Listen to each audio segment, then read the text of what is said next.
स्वागत है आपका medical officers Rajasthan YouTube channel पर। आज हम एड्रिनल ग्रंथियों से बनने वाले स्टीरॉयड हार्मोन्स के मतलब बड़े ही जटिल से नेटवर्क को समझने की कोशिश करेंगे। हमारे पास एक डायग्राम भी है ना? जी बिल्कुल। और ये डायग्राम दिखाता है कि कैसे सिर्फ एक चीज कोलेस्ट्रॉल उसी से शरीर के लिए इतने जरूरी अलग अलग हार्मोन बनते हैं। जैसे कॉर्टिसोल है जो स्ट्रेस में काम आता है, एल्डोस्टेरॉन है ब्लड प्रेशर और नमक के लिए, और फिर एंड्रोजन्स भी हैं। तो आज की चर्चा का मकसद यही है, इस डायग्राम की मदद से ये पूरा प्रोसेस समझें, कैसे कोलेस्ट्रॉल से ये सब बनता है, कौन से एंजाइम्स खास हैं और एड्रिनल कॉर्टेक्स के वो अलग अलग हिस्से, क्या नाम थे उनके? जोना ग्लोमेरुलोसा, फैसिक्युलाटा और रेटिक्युलारिस। हाँ, उनकी क्या भूमिका है ये सब देखेंगे। हाँ, और इसको समझने से ना एक बड़ा फायदा ये होता है कि हम ये जान पाते हैं कि अगर इस रास्ते में मतलब कहीं कोई रुकावट आ जाए, जैसे वो एक कंडीशन है CAH, कंजेनिटल एड्रीनल हाइपरप्लेजिया। अच्छा, CA। हाँ, तो उसमें क्या होता है, शरीर पर क्या असर पड़ता है, ये सब समझना आसान हो जाता है। तो चलिए शुरू करते हैं इसको देखना। ठीक है, तो डायग्राम में सबसे ऊपर है कोलेस्ट्रॉल, यहीं से कहानी शुरू होती है। ये तो पता है कि कोलेस्ट्रॉल जरूरी है, पर ये कि इससे इतने अलग अलग हार्मोन बनते हैं, ये बड़ा इंटरेस्टिंग है। हाँ, ये बेस है बिल्कुल। और पहला स्टेप जो शायद सबसे जरूरी भी है, वो है कोलेस्ट्रॉल का प्रेग्नेनोलोन में बदलना। प्रेग्नेनोलोन। हाँ, और ये काम करता है एक एंजाइम कोलेस्ट्रॉल डेस्मोलेस। इसे ना रेट लिमिटिंग स्टेप भी कहते हैं। Rate limiting step? अच्छा, मतलब इस स्टेप की स्पीड ही पूरे प्रोसेस की स्पीड तय करती है, जैसे कोई पाइपलाइन में सबसे तंग जगह हो। बिल्कुल सही पकड़ा आपने, यही कंट्रोल पॉइंट है। और डायग्राम में ये भी है कि पिट्यूटरी से जो ACTH आता है ना, एड्रीनोकॉर्टिकोट्रोपिक हार्मोन, हाँ, ACTH, वो इसी पहले स्टेप को स्टिम्युलेट करता है, खासकर फैसिक्युलाटा और रेटिक्युलरिस जोन में, जहां कोर्टिसोल और एंड्रोजन बनते हैं। अच्छा, मतलब दिमाग से सिग्नल आया ACTH का और उसने एड्रिनल को कहा चलो भाई कोलेस्ट्रॉल से बनाना शुरू करो। हाँ बिल्कुल। और डायग्राम में एक दवा का नाम भी है यहाँ, कीटोकोनाजोल। ये तो एंटी फंगल है शायद। हाँ, है तो एंटी फंगल, पर इसका एक साइड इफेक्ट है कि ये स्टेरॉइड बनने के कई स्टेप्स रोक सकती है। ये पहला वाला डेस्मोलेस स्टेप भी। ओह, तो कभी-कभी इसे उन कंडीशंस में भी यूज करते हैं जहां स्टेरॉइड कम करना हो, जैसे कुशिंग सिंड्रोम। समझ गया। तो कोलेस्ट्रॉल से बन गया प्रेग्नेनोलोन।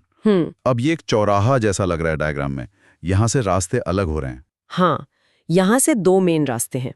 एक तरफ एक एंजाइम है 3-बीटा-HST, वो इसे प्रोजेस्टेरॉन में बदलता है। प्रोजेस्टेरॉन, ठीक है। और दूसरी तरफ एक और एंजाइम 17-अल्फा हाइड्रोक्सिलेज, डायग्राम में से A लिखा है, वो इसे 17-अल्फा हाइड्रोक्सी प्रेग्नेनोलोन में बदलता है। और ही एंजाइम A मतलब 17-अल्फा हाइड्रोक्सिलेज आगे जाकर प्रोजेस्टेरॉन को भी बदल रहा है 17-अल्फा हाइड्रोक्सी प्रोजेस्टेरॉन में। तो ये एंजाइम A तो बड़ा अहम लग रहा है, ये स्टेरॉइड को कॉर्टिसोल और एंड्रोजन वाले रास्तों पर भेज रहा है। बिल्कुल। और ये एंजाइम A जो है ना, ये फैसिकुलाटा और रेटिक्युलरिस जोन में तो होता है, पर सबसे बाहर वाली परत ग्लोमेरुलोसा उसमें नहीं होता। अच्छा, और इसीलिए ग्लोमेरुलोसा सिर्फ मिनरलोकॉर्टिकॉइड मतलब एल्डोस्टेरॉन बनाता है, कॉर्टिसोल या एंड्रोजन नहीं।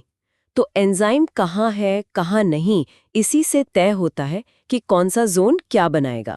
अरे वाह, ये तो बहुत ही मतलब बारीक पॉइंट है। चलिए अब वो एंड्रोजन वाले रास्ते को देखते हैं।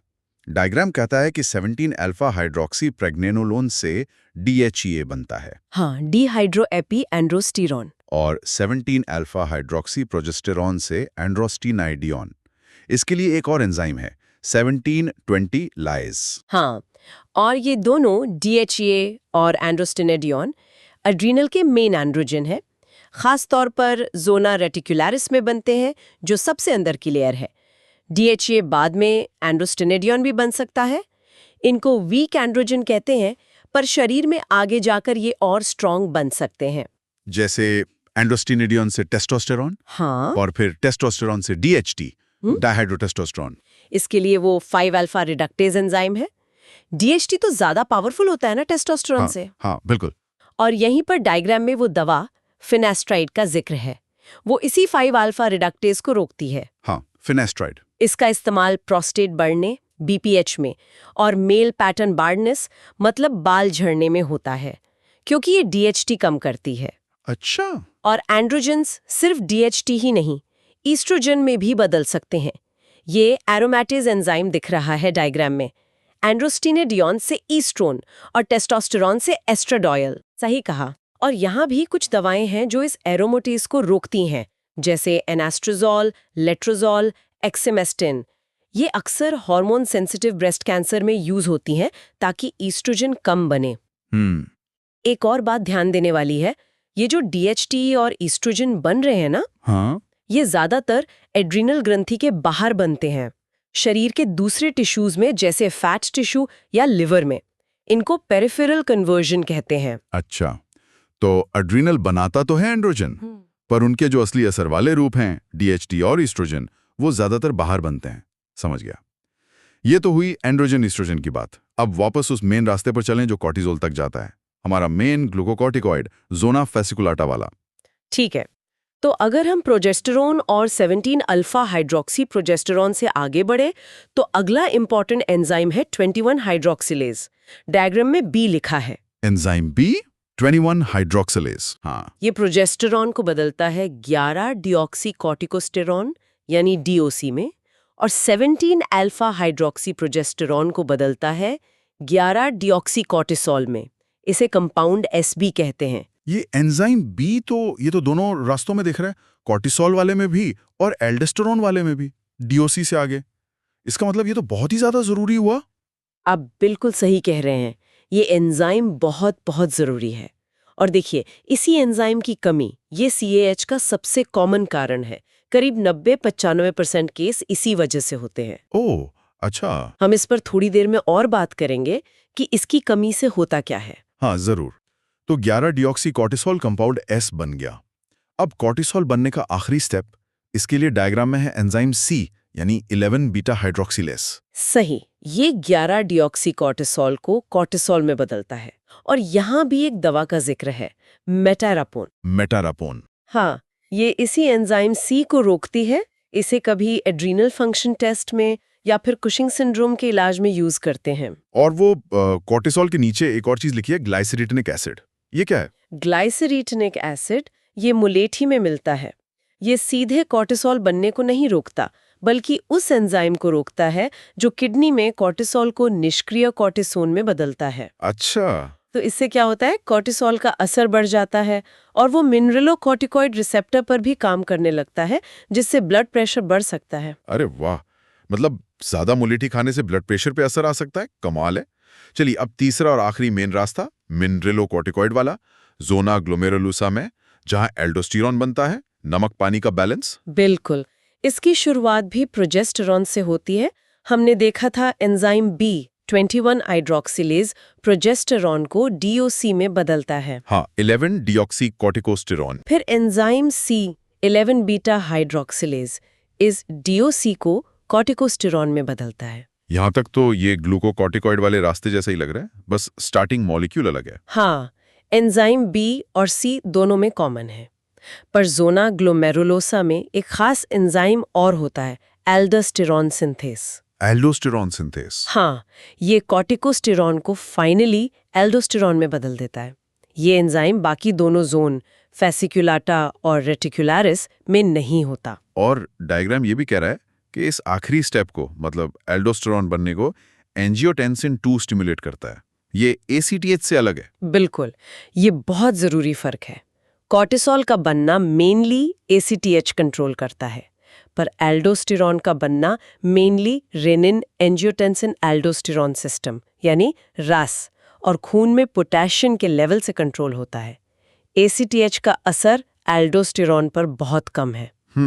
Zone specific control. हाँ, ताकि जरूरत के हिसाब से हार्मोन बने। तुमने ये तीनों रास्ते देख लिए, कॉर्टिसोल, एल्डोस्टेरोन, एंड्रोजन, सब कोलेस्ट्रॉल से शुरू, अलग अलग एंजाइम। अब जरा उन एंजाइम की कमी वाली बात पर वापस आते हैं, CH वाली। डायग्राम में A, B, C पर जोर दिया है। हाँ, CH दरअसल बीमारियों का एक ग्रुप है।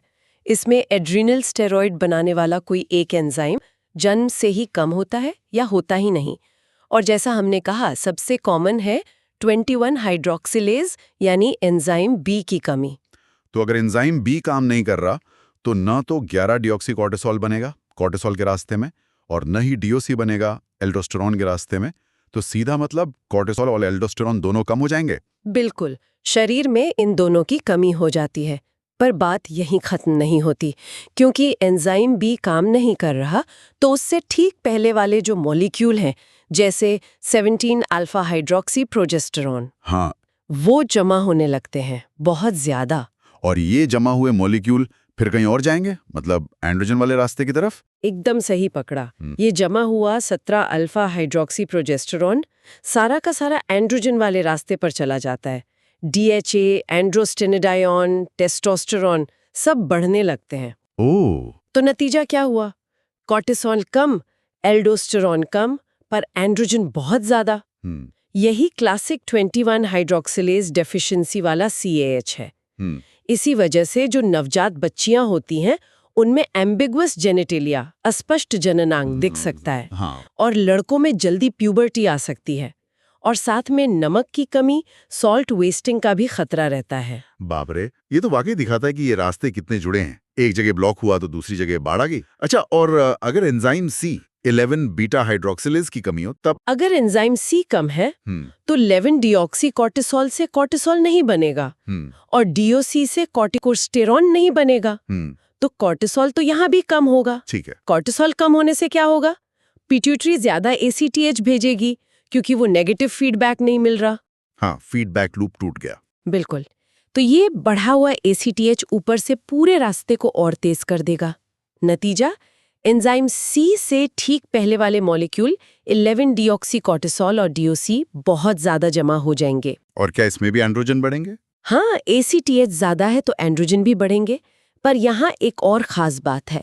जो DOC जमा हो रहा है ना, 11 डिऑक्सी कॉर्टिकोस्टेरॉन, हाँ, वो खुद भी थोड़ा बहुत मिनरलोकॉर्टिकॉइड जैसा काम करता है। तो एल्डोस्टेरॉन भले ही कम बन रहा हो, पर DOC की ज्यादा मात्रा की वजह से इन मरीजों में अक्सर हाई ब्लड प्रेशर और पोटेशियम की कमी मिलती है। ये 21 हाइड्रोक्सिलेज डेफिशिएंसी से अलग है, जहां सॉल्ट वेस्टिंग होती है। अच्छा, तो लक्षण इस पर डिपेंड करते हैं कि कौन सा एंजाइम कम है और क्या जमा हो रहा है।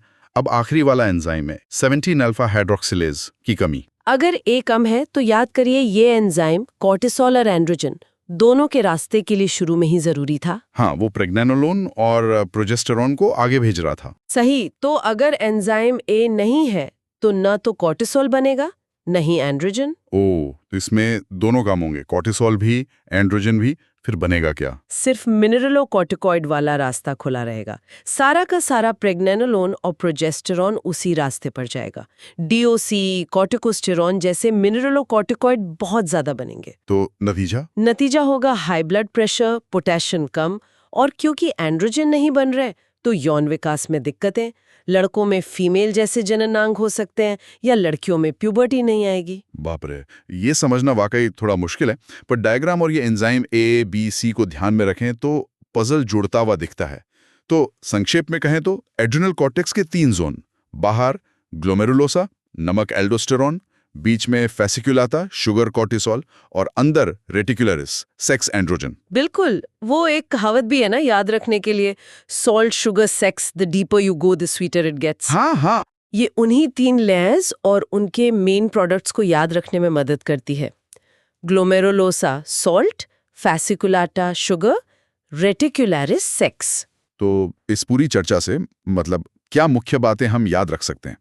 पहली तो ये कि एड्रिनल ग्लैंड कोलेस्ट्रॉल से 3 मेन टाइप के स्टेरॉइड्स बनाती है, मिनरेलाकॉर्टिकॉइड, ग्लूकोकॉर्टिकॉइड और एंड्रोजन।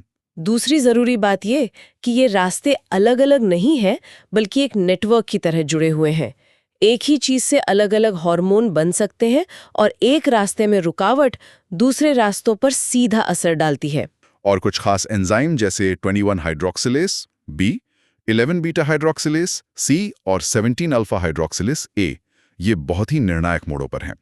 इनकी कमी से CAH जैसी बीमारियां होती हैं। हाँ, और लक्षण इस बात पर निर्भर करते हैं कि कौन सा एंजाइम कम है, कौन से हार्मोन कम बन रहे हैं और कौन से ज्यादा। बिल्कुल। और हमने ये भी देखा कि कैसे कुछ दवाएं जैसे कीटोकॉनाजोल, मेटरैपॉन, फिनेस्ट्राइड, एरोमेटेज इनहिबिटर्स वो इन रास्तों में खास एंजाइम को टारगेट करती हैं, जिनका इस्तेमाल इलाज और डायग्नोसिस में होता है। तो मतलब एड्रिनल ग्लैंड नॉर्मली कैसे काम करती है, या फिर CAH, कुशिंग, एडिसन जैसी बीमारियों को समझने के लिए ये पूरा स्टेरॉयड सिंथेसिस का मैप समझना बहुत जरूरी है। निश्चित रूप से।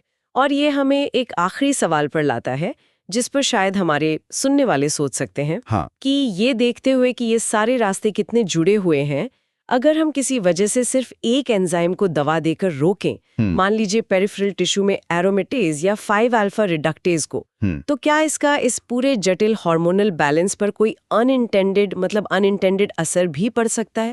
कहीं और कोई गड़बड़ तो नहीं होगी? ये सोचने वाली बात है कि एक जगह छेड़ने से कहीं और क्या असर होगा। हाँ, ये इस नेटवर्क की जटिलता भी दिखाता है और इसकी सुंदरता भी।